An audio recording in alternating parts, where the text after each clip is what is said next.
I'm Victoria from Biblio Lifestyle, and you're listening to the Reader's Couch podcast, the show that will help you bridge the gap between living a full and busy life to one where you're reading, learning new things, and having fun.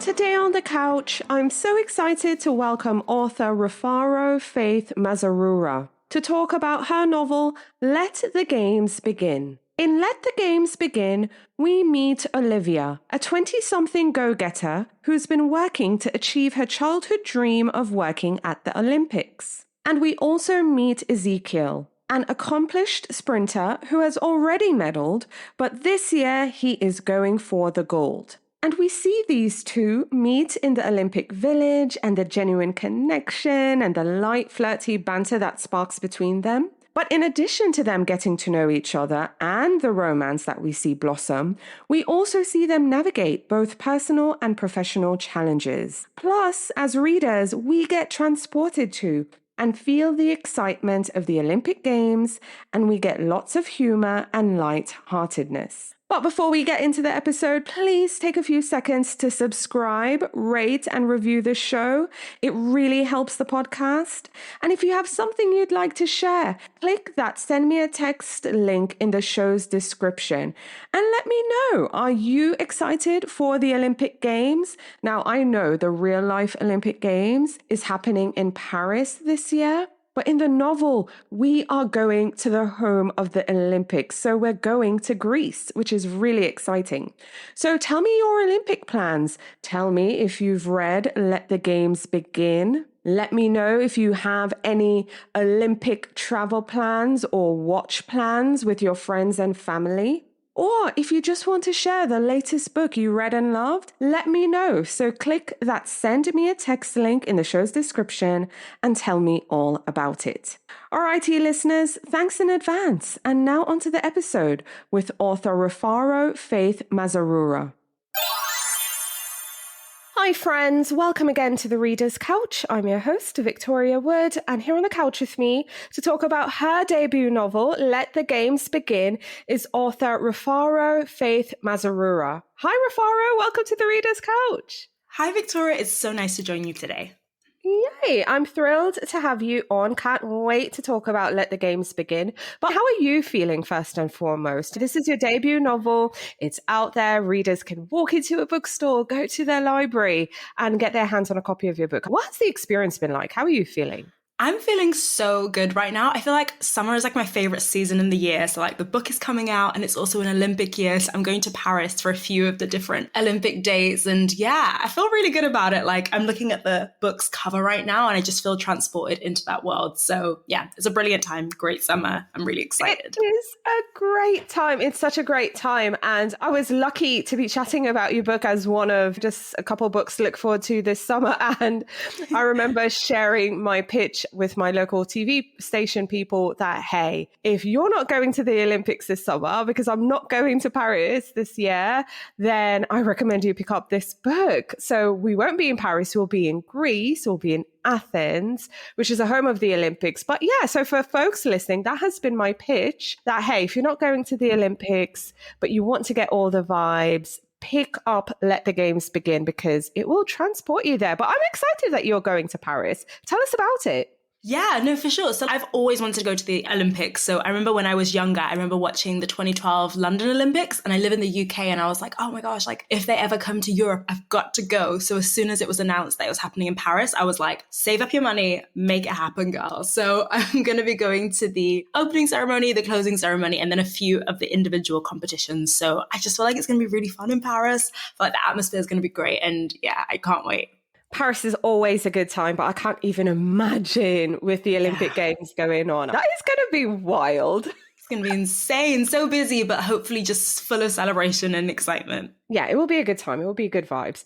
So let's talk about your Olympic romance novel, Let the Games Begin. Again, we're not going to Paris in this book. We're going to Athens, Greece. But tell all listeners about your book. What can they expect when they pick up a copy? And essentially, what's your elevator pitch? Yeah, for sure. So Let the Games Begin is a rom-com set in the Olympic Village that follows two Black British 20-somethings as they navigate a quarter-life crisis, find each other and fall in love. And it's like a story about sports, it's a story about Olympics, but it's also a story about family and friendship and community and the kind of family that we form of our friends where we're elsewhere. But I think above all, it's a summer romance novel. It's about going to a new place, escaping your old life and trying to reinvent yourself in a new environment. And yeah, that's what the book is. Yes, it was quite the summer escape, I have to say. But I want us to chat about our characters. So we have Olivia, like you said, 20-something, but she also had dreams of working at the Olympics. So now hearing that, you were like, okay, the next time the Olympics, I'm saving up my money, I am going. I guess you and Olivia have that in common, but tell us more about her and her backstory before getting the internship, even though it's unpaid, to go.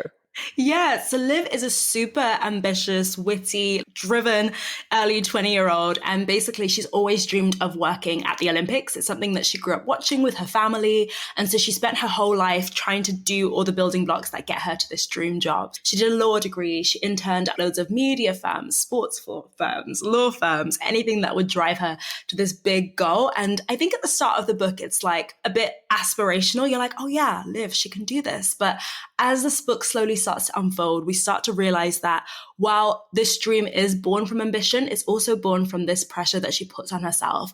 And as the story goes on, we see how that pressure affects her, the compromises she's willing to make, and how she's able to take those goals, not lose those goals, but reshape them and look at them in a healthier way that's based in like the love of the Olympics rather than the fear of failure. So yeah, that's Olivia's story. And then we also have Ezekiel, who's a sprinter, which, by the way, I love. I love watching the track and field. I think that's my favorite thing. My family's Jamaican, so we always like flock to that because that's something we're really good at. So we meet Ezekiel. He's a sprinter. He's medaled before, but this Olympic Games, he's saying, I'm going after gold. So tell us about him. Yeah, so Zeke is a Black British Zimbabwean Olympic sprinter. He does the 100-meter sprint and he's super accomplished, really charming and really introspective. And like when we meet him at the beginning of the book, he has this goal, like you said, of winning his first gold at the Olympics because he's been twice, he's won silver, he's loved it. But he's at this point in his life where everyone around him is like, this is the year that Zeke becomes the golden boy. This is the year that he takes home the #1 medal. But while Zeke has all of these big goals and is likely to achieve them because he is one of the fastest men in the world at this point, he's also in the process of experiencing grief over a long-term sense of grief over the death of his father when he was younger. So when we meet him, he's slowly trying to navigate his anxiety, trying to navigate his panic attacks, but struggling to open up. So as the story develops, we see how that shapes his experience of the competition and how he's able to work through and overcome that. Yes, absolutely. So we see Liv and Zeke essentially run into each other at the games. And of course, that changes their lives. We see them get to know each other, very flirty, also witty. Of course, there's that connection between them over the summer period. Now, I love how you mentioned Zeke's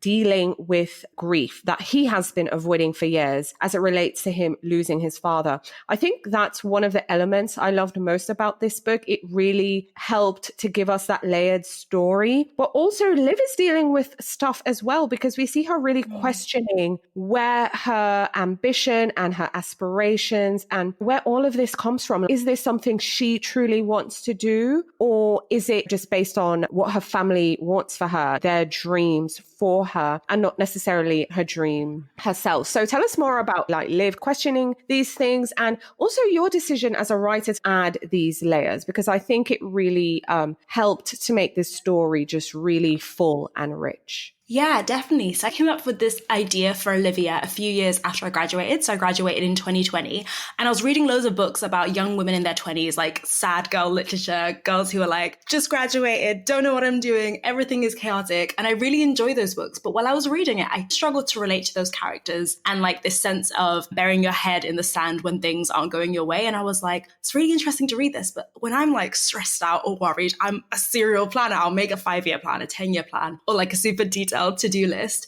So I thought to myself, like, how can I explore this kind of sad girl in her early 20s perspective, this story, in a way that feels more relatable to me and to the women who I grew up with, who are like super type A, micro planners, everything has to be organized. So I started to build her from that point and think, what happens when you've spent your whole life working towards something, planning towards things, preparing yourself for this big, great ambition, and a really small thing throws everything off balance? What does that do to your sense of self? What does that do to the way that you perceive your family and your background? And what does that do to the way that you perceive ambition and whether or not it's a good thing in your life? So I wanted to explore that without writing a book that's anti-ambition or a book where you feel like she's getting punished for the things that she wants, because I feel like that's a way that a lot of women are raised to think, oh, you read some books sometimes and it's, oh, she was too ambitious, so all she needed was to like run away to a beach town and live there forever, even though that sounds like a lot of fun. I wanted to write about a character who reckons with ambition, but still comes away from it wanting what she wants,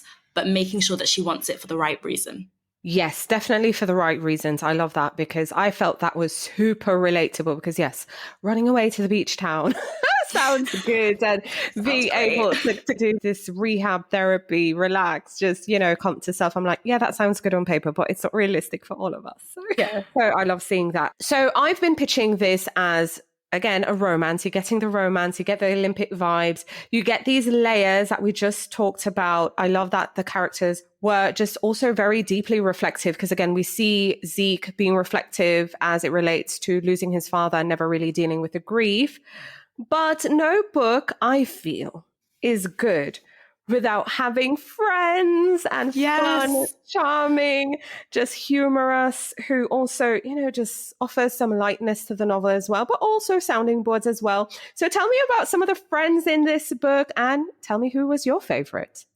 100%. So like genuinely my favorite part of the whole book is the friends. Like I know that you're supposed to love the main characters first, but when I originally came up with this idea, I wanted to do it from 6 different points of view, which you can imagine was difficult and I had to bin that idea real quick. But I wanted to make sure that Zeke and Olivia both had a really strong support system and had friends, both friends that they've known for a long time and friends that are like village friends who they meet along the way to help them with their journey. So Olivia's best friend is someone called Aditi, who she grew up with back in the UK, who decides to come along with her to Greece for the summer and kind of work remotely while Olive does the Olympic job to be her support system. And I think she's probably my favorite character in the book because I think she's a good representation of what a great friend is.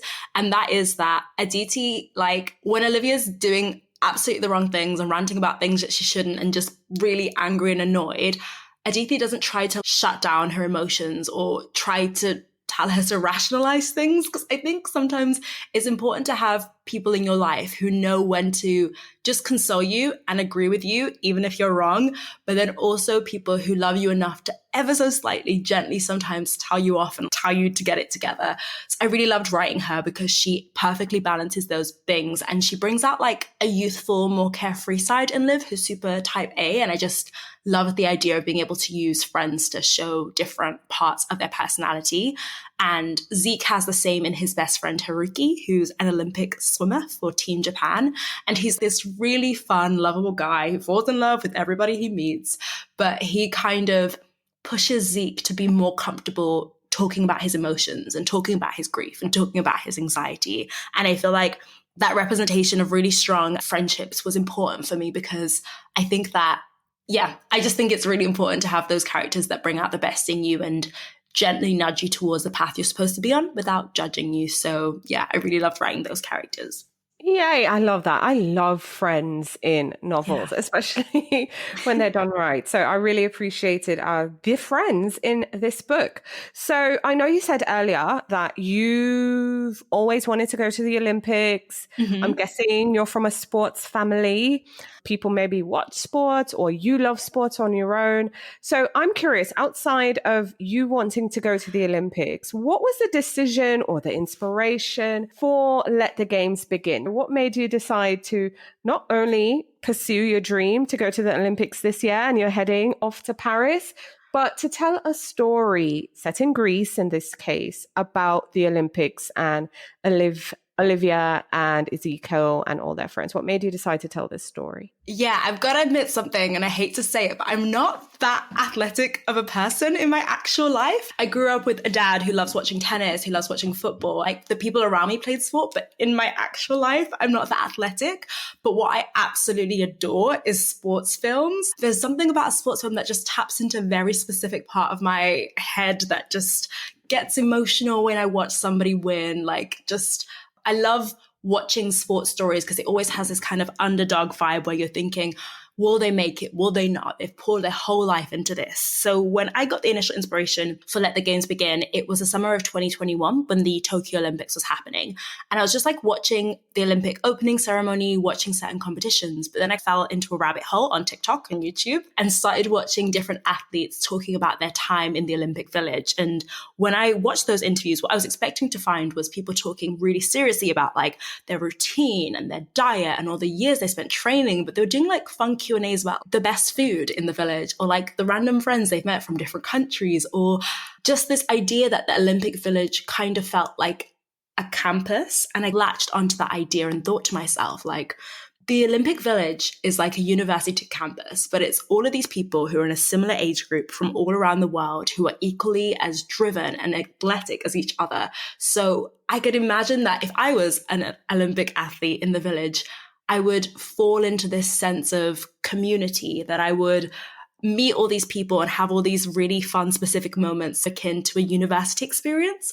So I thought to myself, what would it be like to write a campus novel, but the campus is the Olympic Village and the university degree that you're working towards is a gold medal? And yeah, that's what actually inspired me to write this book. So from that point, I just thought to myself, if this was a university, but it's actually the Olympics, how would this happen? How would you meet people? How would you bump into people? So yeah, that was the initial inspiration. I love the comparison to like a campus novel and the university, but it's the Olympic Games and it's the village and all these people being around the same age, because you're actually spot on with it. Like, I never thought about it. Never thought about it that way. That's pretty cool. It's really fun, yeah. And I was like, when you're at uni, you bump into people all the time. So in an Olympic Village with even less athletes than a big university campus, it's super possible. Absolutely. Yeah, no, that's really cool. Never thought about it that way. So I know we're here to chat about your book, Let the Games Begin, but I want to know about what you're reading. So share with our listeners some of maybe your favorite sports romance books.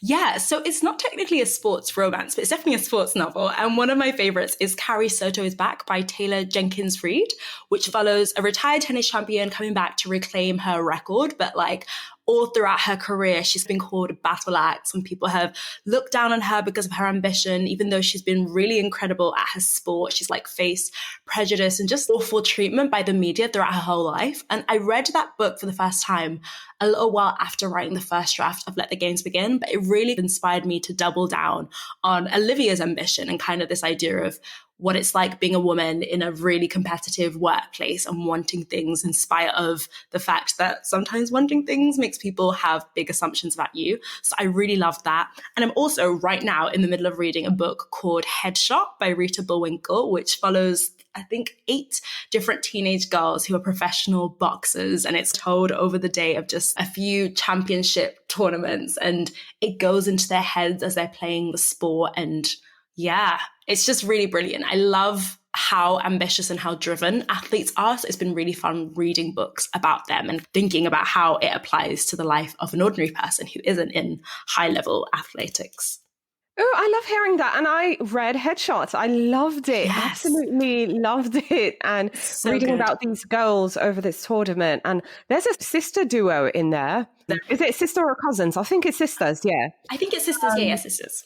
Okay, cool. I loved it. It was really fascinating. And I've been telling folks, even if you don't play sports, I think you can appreciate it. You really can, because it's more about the girls. Yeah, definitely. And just, I love that it does a lot of flashbacks. Like they'll be throwing a punch, but they'll be thinking about something that happened 10 years ago. And then I think that's as it is for everyone in every moment of your life. You could be in these really important professional moments, but the personal always seeps in, which I liked doing in Let the Games Begin too. So it's been a really fun book to read. I love hearing that too, because I used to think I was a bit odd when I was in uni and I'd have a big exam. Yeah. I would be there, but I'm not completely there, if that makes sense. I would actually, sometimes I'd be singing songs in my head.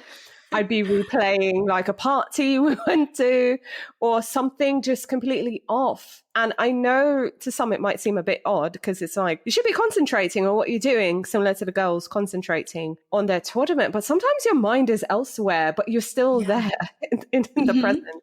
Definitely. Yeah, it's really great. Like there's never just one thought in someone's head. No, not at all. All right. So tell me about some of your favorite romance books otherwise that you've read and loved. Yeah, definitely. So I think one of my favorites is Honey and Spice by Bolu Babalola. So it follows two, again, Black British young people in a university campus. And basically what they do is they fake date their way through, I think like a semester or term at university for this competition that they wanted to get like a scholarship, I believe, to a arts program. And I don't know. I just love a good Black British romance. I feel like I haven't read many. So when I read Honey and Spice, I just completely became obsessed. I wanted to read everything that Bolu had written beforehand. And that was great. Another romance that I love is 7 Days in June by Tia Williams, which I also love. I really enjoy love stories that take place over the course of a short amount of time. So as the title suggests, it just takes place over the course of 7 days in June. And I don't know, like I read that book last summer in the middle of June, and I felt completely swept up in the world that Tia Williams had made. It's just about these two authors who spent their whole lives writing about each other,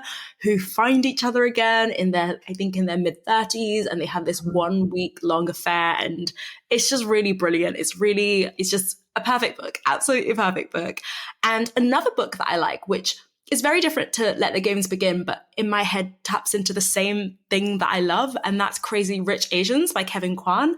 I love romance novels that are set in a really aspirational world that an ordinary person wouldn't be able to step into. And obviously Crazy Rich Asians is set in a really rich family's wedding, and you get to see all of these like big signs of wealth and these weddings and these gowns and these dramas and these scandals. And obviously Let the Games Begin isn't the same world, but it also is a world that we don't get to experience in that it's set at the Olympics. And naturally things like class and money and culture and nationality play into the story. So I really love how Crazy Rich Asians does that too. So definitely 3 of my favorite romance novels. Absolutely. I couldn't agree with you more. What books are on your summer reading list? What books are you looking forward to reading in the months and days and years ahead? Yeah, there's a great book that comes out next.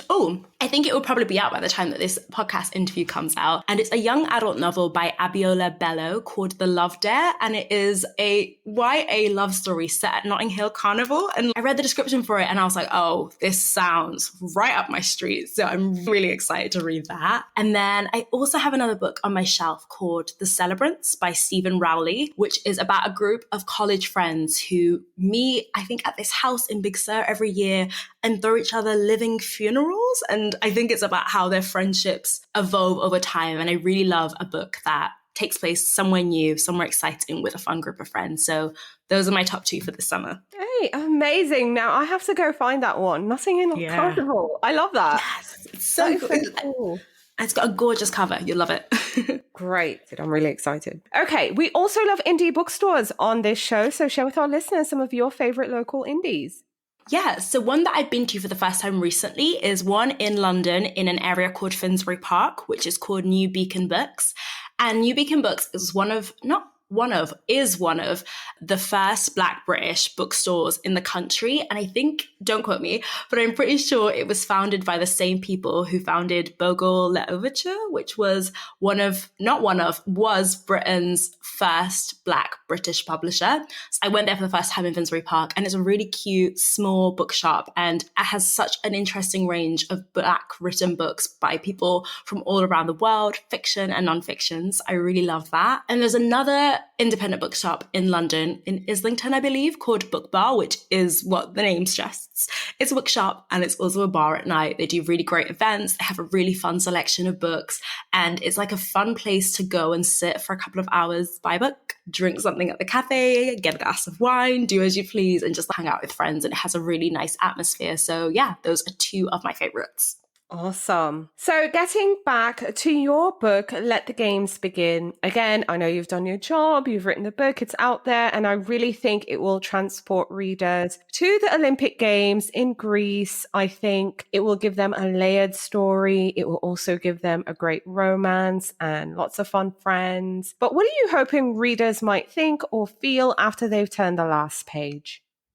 Oh, that's a great question. Oh, I hadn't thought of that. I think while people are reading it, I just want them to feel fully immersed in that world. I think that's what a great summer romance book does. It completely transports you into a new environment that you can fully escape into. And I hope that when people read that, even if it's grey where they are, like it is in London all year round, they can imagine themselves in Athens with the sun on their skin.